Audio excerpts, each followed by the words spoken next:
नमस्कार, बहुत बहुत स्वागत है आपका। आप देख रहे हैं हमारी खास पेशकश कल की तैयारी। जो दर्शक हमारे साथ अभी जुड़े हैं उनकी जानकारी के लिए मैं बता दूं कि इस शो में हम देते हैं आज के बाजार का पूरा ब्यौरा और इस आधार पर करवाते हैं कल के बाजार की आपकी खास तैयारी। मार्केट के दिग्गज एक्सपर्ट हमारे साथ जुड़ते हैं और इसके साथ ही आपके सवाल जो हमारे पास आते हैं उस पर भरोसेमंद सलाह आपको एक्सपर्ट के जरिए दी जाती है। जी हाँ, आज के शो में आपकी विशेष तैयारी कराने के लिए हमारे साथ हैं BNK सिक्योरिटीज से रचित खंडेलवाल साहब। रचित, बहुत बहुत स्वागत आपका। मैं आपके पास आऊं, जरा शो का फॉर्मेट अपने दर्शकों को समझा देता हूं। तो अगर आप अपने सवाल हम तक पहुंचाना चाहते हैं तो तरीका बेहद आसान है।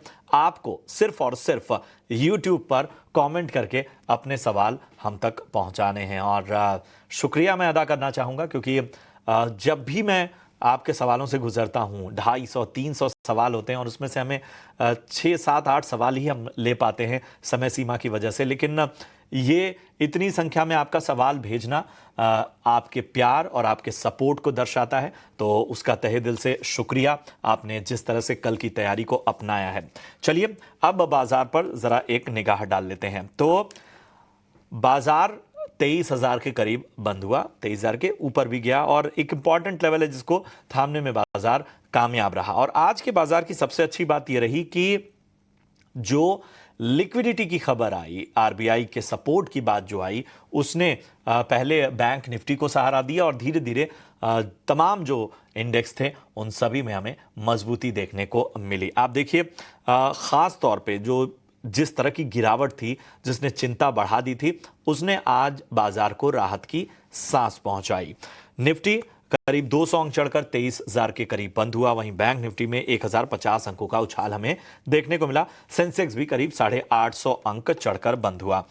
बैंकिंग NBFCs ज़्यादा चले, ऑटो सेक्टर अच्छा चला, डिफेंस में मजबूती हमें देखने को मिली, रियल्टी शेयरों में खरीदारी लौटी। तो जो दिग्गजों का पूरा कह सकते हैं पॉकेट था वो बहुत ही मजबूत नजर आया।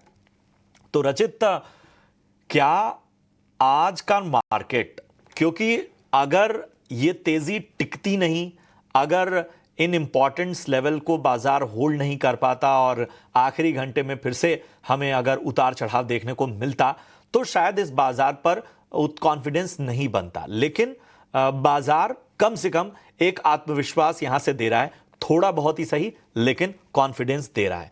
आपका नजरिया क्या कहता है? सबसे पहले प्रशांत जी नमस्कार, सभी दर्शकों को भी नमस्कार and as always thank you for having me here. देखिए, मैं बैक स्टेज पे बैठ के पूरी न्यूज सुन रहा था, कमेंट्री सुन रहा था और इसमें ये जो RBI रिलेटेड न्यूज है ये भी कहीं ना कहीं एक कैटलिस्ट बनी है आज की रैली के लिए। बट जिस तरीके से टॉप से फिजल आउट हुआ और आप देखें कि 2 दिन आपने जिस तरह का करेक्शन देखा, उसके बाद जो बाउंस बैक, एक डायरेक्शनल चेंज वाला बाउंस बैक बनना चाहिए था, वो कहीं ना कहीं मिसिंग था। तो नॉट दैट आज की जो तेजी है उसमें मैं कुछ रंग में भंग डालने की बात करना चाह रहा हूं, मगर रियलिटी ये है कि देखिए कहीं ना कहीं टॉप से जिस तरीके से मार्केट फिसला है, हम ये नहीं बोल सकते कि डर अभी खत्म हो गया। हाँ, ये बात जरूर थी कि इन 2 दिनों में अगर किन्हीं लोगों ने खरीदा और वो प्रॉफिट टेकिंग करने आ गए एंड ऑफ द डे, तो उसके चक्कर में आपको थोड़ा सा करेक्शन देखने को मिल गया। मगर जहां तक हम बाजारों की बात कर रहे हैं और डायरेक्शन की बात करें, अभी भी डायरेक्शन चेंज हमें होता हुआ नहीं दिख रहा है और कहीं ना कहीं आने वाले दिनों में हो सकता है कि हम एक और बॉटम की ओर मूवमेंट अपना चालू कर दें। तो आपको एक और चीज, अगर आपको वीकली ट्रेंड में या बहुत शॉर्ट टर्म के लिए एक रिवर्सल देखने को, अगर कोई लेवल देखें आप, तो वो होगा 23,200। 23,200 के ऊपर अगर सस्टेन करके निफ्टी बंद होती है तो ही हम माने कि ये जो इकॉनमी चल रहा है वो कहीं ना कहीं कैप्चर होता हुआ आपको दिखेगा। और यही अगर हम बैंक निफ्टी में देखें तो बैंक निफ्टी में 49,650, 49,650 के ऊपर अगर बैंक निफ्टी सस्टेन कर जाते, क्योंकि आज जिस तरीके का स्ट्रेंथ दिखा रहा था, एक बार को देख के ऐसा लगा था कि हाँ बैंक निफ्टी आज अपना रैली और कंटिन्यू करेगा, बट वो कर नहीं पाया। तो वो थोड़ी सी चिंताजनक बात है। आज तेजी थी मगर थोड़ा संभल के रहना ही अभी का आइडिया रहेगा। तेजी है, लेकिन ये तेजी जो एक कॉन्फिडेंस देना चाहिए, फिलहाल उस तरह का कॉन्फिडेंस नहीं दे रही है। अब देखना होगा आने वाले वक्त में ये तेजी कायम रहती है या नहीं, ये टिकती है या नहीं। चलिए अब आपके सवालों को अपनी चर्चा में शामिल करते हैं और पहला ही सवाल जो हमारे पास आया है वो आज के बजिंग सेक्टर के बारे में है। हर्ष जैन साहब का सवाल लेते हैं। टाटा मोटर्स पर हर्ष राय जानना चाहते हैं। यूट्यूब पर इन्होंने अपना सवाल हम तक पहुंचाया है। जो खरीदारी का स्तर है हर्ष जैन का वो है 715 की इनकी बाइंग है। 715 के स्तर पे हर्ष ने खरीदारी की हुई है। 200 शेयर इनके पास हैं और जाहिर सी बात है कि जिन स्तरों पर इन्होंने खरीदारी की है वहां से स्टॉक ने हल्का मुनाफा इनको दिया है। तो टाटा मोटर्स फिलहाल कैसा लग रहा है रचित, जरा बताइए 715 की बाइंग के हिसाब से। देखिए, पहले तो हर्ष को कॉन्ग्रेचुलेशंस, बहुत ही उम्दा दामों में इन्होंने ये पर्टिकुलर शेयर खरीदा है। और इसके साथ साथ देखिए, आज आरबीआई ने एक स्टेप लिया है और अब नियर टर्म में ही आपको पॉलिसी देखने को भी मिल रही है। और टाटा मोटर्स या कोई भी ऑटो सेक्टर का अगर आप स्टॉक देखें तो वो इंटरेस्ट रेट सेंसिटिव होता है। अगर इंटरेस्ट रेट कूल ऑफ होती है यहां से, जिसकी अब हम सब उम्मीद लगा के बैठे हैं, तो जरूर अब ऑटो सेक्टर में एक अच्छा मूवमेंट आपको देखने को मिल सकता है। बहुत ही उम्दा बाइंग आपने करी है। आप बिल्कुल अपनी पोजीशन बरकरार करके रखें। अगर मार्केट वॉलेटिलिटी के चलते ही नीचे आता भी है और 680 लेवल्स तक भी आ जाता है, 670 तक भी आ जाता है, विचलित ना हो, पोजीशन बना के रखें। बहुत ही अच्छी बाइंग करी है इन्होंने। बिल्कुल, तो अच्छे स्तर पर आपने खरीदारी की है, बने रहने की आपको सलाह। बढ़ते हैं आगे, अगला सवाल विकास का लेते हैं। इन्होंने भी यूट्यूब पर हमारे पास सवाल भेजा है। जिंदल 100 पे राय जानना चाहते हैं। 275 275 की इनकी बाइंग है। फिलहाल हल्का नुकसान इनको यहाँ पर होता हुआ। खैर इस मार्केट में बहुत सारे दिग्गज स्टॉक जो हैं वो अच्छे करेक्शन से गुजरे हैं और जिंदल शॉ भी उन्हीं में से एक है। बताएं रचित, जिंदल शॉ पे क्या रणनीति रखनी चाहिए? देखिए, आपकी बाइंग प्राइस से बहुत ज्यादा करेक्ट कर चुका है और आई हैव चार्ट्स को देख के I have a bad news as well कि अभी इसका करेक्शन ओवर होता हुआ नहीं दिख रहा है। चार्टिकल पैटर्न्स को हम देखें तो ऑड 195 लेवल्स तक भी ये स्टॉक जा सकता है। तो दो चीजें हैं इसमें कि एक तो आप इसको 195 लेवल्स तक अगर जाता है तो वहां पे एक बार रिविजिट करके अपनी एवरेज करने की कोशिश करें। उससे आपकी बाइंग प्राइस थोड़ी सी बेटर हो जाएगी। नॉट दैट इस पर्टिकुलर इंडस्ट्री में या इस सेक्टर में कोई खराबी है, बट मार्केट की चपेट में आया हुआ है और डेफिनेटली मार्केट का सपोर्ट मिलेगा। मार्केट जब वापस चलना चालू होगा तो ये स्टॉक भी चलेगा। अभी थोड़ा सा पेन आपको और देखने को मिल सकता है और 195 लेवल्स तक आपको देखने को मिल सकता है, बट मार्केट सुधरेगा तो ये शेयर भी सुधरना चाहिए।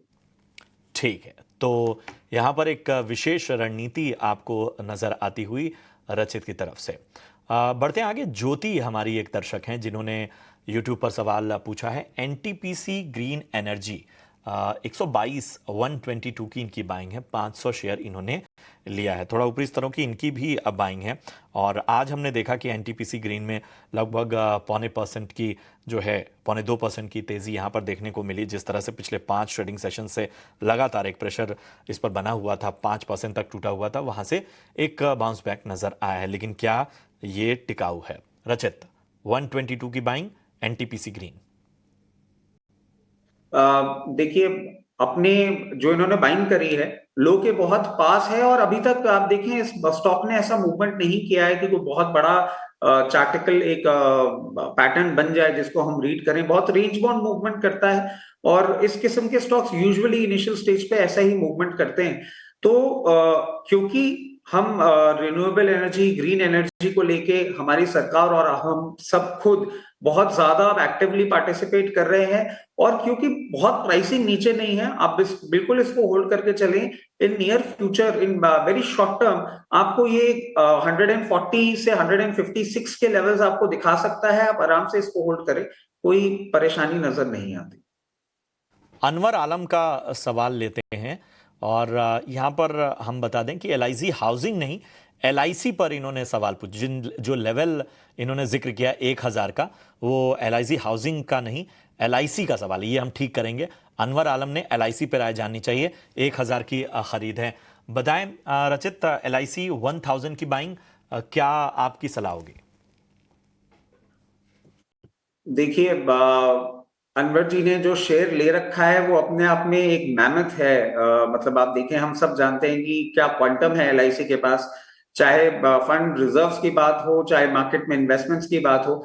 मगर आप एक चीज देखें, जब कोई शेयर इतना बड़ा हो जाता है तो उसमें कोई ब्रेकआउट आना या कोई डायरेक्शनल चेंज आने में थोड़ा सा टाइम लगता है। IPO के बाद भी हमने इसमें पेन देखा था। अगर आपने ले रखा है, आई एम प्रीटी श्योर, जितना मैं समझ पा रहा हूं, आप कहीं ना कहीं लॉन्ग टर्म इन्वेस्टर हैं। और लॉन्ग टर्म इन्वेस्टर हैं तो आपने एक शेयर बहुत अच्छा ले रखा है, बट बहुत जल्दी कुछ इसमें चेंजेस नहीं आते हुए दिख रहे हैं। अगर आपको ऐसा लग रहा है कि आप लॉन्ग टर्म के लिए इन्वेस्ट नहीं करके रख सकते, तो मैं ज्यादा आपको ये सजेस्ट कर सकता हूं कि अराउंड आपको अगर 865 से 880 का लेवल्स मिले, आप इसमें से एग्जिट करें और किसी और शेयर में डालें।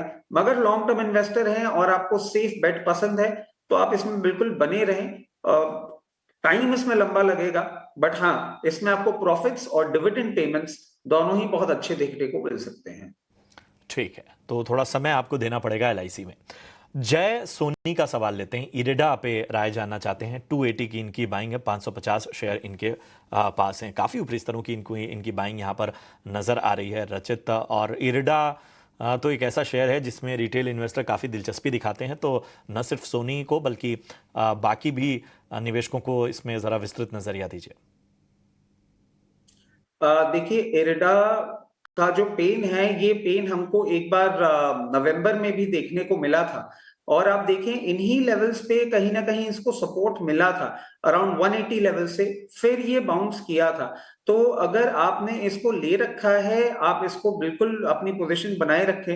इनफैक्ट आपके ही चैनल के माध्यम से हमने पिछले कुछ हफ्ते में इरेडा की कॉल भी दी थी, और उसके बाद इरेडा ने अच्छा मूवमेंट भी किया था। बट अभी थोड़ा सा प्रॉब्लम में चल रहा है, but nothing to worry as such. ये अपने लोस के आसपास ही मेंटेन कर रहा है। अपनी पोजीशन बनाए रखें, क्योंकि अगेन, जो ये सेक्टर को बिलोंग करता है उसमें गवर्नमेंट का भी इंटरेस्ट है, हमारा भी इंटरेस्ट है। और ऐसे पेनफुल टाइम्स में लॉस बुक करके निकलना ऐसे काउंटर में एक सेंसिबल डिसीजन नहीं होगा। तो ये है एक रणनीति आपको इरेडा पर मिलती हुई। अब हम इतने ही सवालों को शामिल कर पाएंगे आज के शो में, समय सीमा है। और अब हमें आगे बढ़ना होगा और लेकर आते हैं आपके लिए VIP शेयर्स।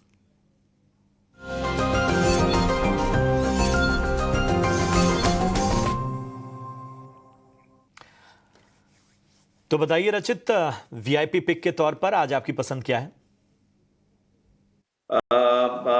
प्रशांत जी, बहुत पहले आपके साथ शो में जोड़ा था, तब एक शेयर की बात की थी। आज वो शेयर भी है। और उसके अलावा बजाज फिनसर्व, ये एक शेयर होगा जिसमें हम आपको शॉर्ट टर्म के लिए इन्वेस्ट करने के लिए बोलेंगे। मैं बताना चाहूंगा कि कुछ टाइम पहले, लास्ट वीक ही, बजाज फिनसर्व में हमने आपके चैनल के माध्यम से ही कॉल दी थी। 1713 रुपए में 1771 रुपए का टारगेट था, जो कि आज हिट हो चुका है। हम उसी कॉल को आगे ट्रेल करना चाहेंगे, और अब नया टारगेट होगा 1824 का, और स्टॉप लॉस होगा 1712। तो ये पिछले वीक की कॉल, आज मूवमेंट अच्छा दिया, उसको आगे ट्रेल कर रहे हैं। और दूसरी कॉल जो ऐसे मार्केट कंडीशन में फेवरेट रहती है, और जब मैंने डेब्यू किया था चैनल पे आपके साथ, तब जिन लेवल्स पे दिया था, लकीली आज वापस वो उन्हीं लेवल्स पे मिल रहा है। रिलायंस इंडस्ट्रीज। बिल्कुल।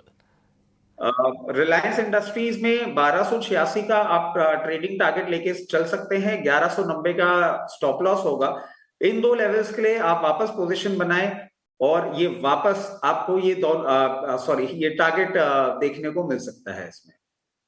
बजाज फिनसर्व और रिलायंस, ये साफ तौर पर खरीदारी की राय नजर आती हुई खासतौर पे रचित की तरफ से।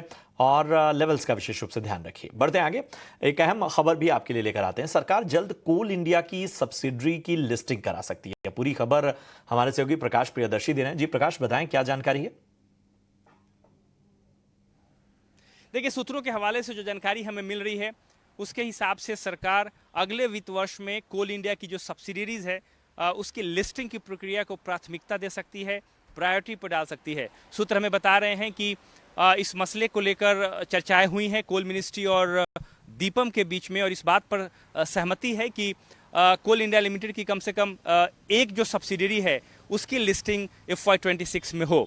और जो जानकारी मिल रही है उसके हिसाब से CMPDI वो पहली कंपनी हो सकती है कोल इंडिया की सब्सिडरी के तौर पर जिसकी लिस्टिंग एक्सचेंजेस पर की जाएगी। हालांकि कंपनी ने प्रक्रिया की शुरुआत कर दी है और सही वक्त का इंतज़ार किया जा रहा है, लेकिन सूत्र हमें बता रहे हैं कि कोल मिनिस्ट्री का ये मानना है कि जो लिस्टिंग की प्रक्रिया हो वो कम से कम 2 कंपनियों के लिए वो अगले वित्त वर्ष में कंप्लीट हो। इससे बेटर वैल्यूएशन में फ़ायदा मिलेगा और साथ ही साथ जो गवर्नेंस है सब्सिडरीज़ की, कोल इंडिया की बात करें, उसको भी बेहतर बनाने में मदद मिलेगी। हालांकि दीपम का मानना है कि 2 लिस्टिंग के बीच में सफिशिएंट वक्त रखा जाएगा ताकि मार्केट एपेटाइट भी बनी रहे और प्राथमिकता ये है कि कम से कम एक सब्सिडरी की लिस्टिंग जो है वो FY26 में हो। दरअसल सरकार की जो नई रणनीति है PSUs को लेकर वो इसी का हिस्सा है, जिसमें जो नॉन कोर एसेट्स हैं और जो सब्सिडरीज हैं PSUs की उसकी लिस्टिंग को लेकर प्राथमिकता दी जा रही है। उसी दिशा में प्रयास ये है, जैसा कि हमें सोर्स बता रहे हैं कि कोल इंडिया की जो 2 सब्सिडरी है जिसकी मंजूरी मिल चुकी है सरकार की तरफ से, उसमें कम से कम एक कंपनी को FY26 में लिस्ट करा लिया जाए। शुक्रिया करेंगे प्रकाश आपका इस अहम जानकारी के लिए। तो चलिए अब इस शो में इतना ही, लेकिन जाने से पहले रचित जरा अपना डिस्क्लेमर देते जाएं।